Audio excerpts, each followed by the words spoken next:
Last year, I started my first attempt to build a 3D printable wind turbine called Windy. The first tests were mostly successful, but it became clear quickly that I will build another version.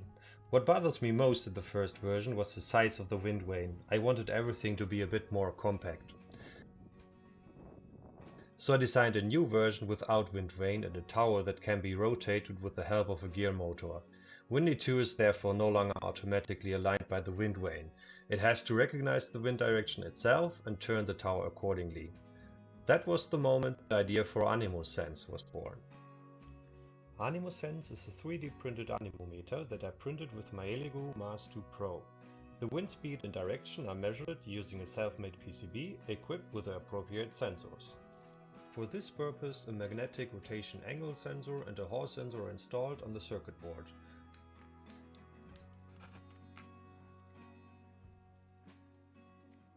The board is then soldered together in an L shape and screwed to a 3D printed bracket.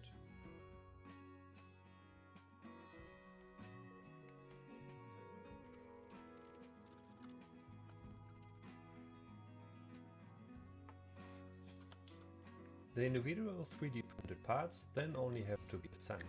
To do this, the wind vane must first be mounted on the axle. Then the wind vane can also be mounted.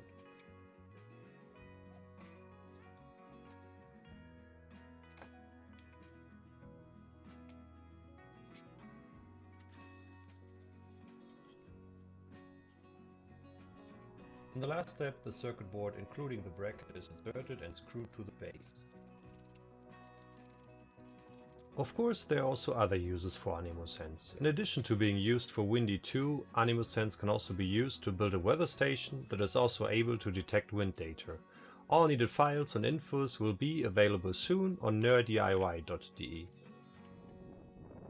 If you liked my video and you don't want to miss future information about Anemosens, Windy 2 and my other projects, subscribe to my channel below.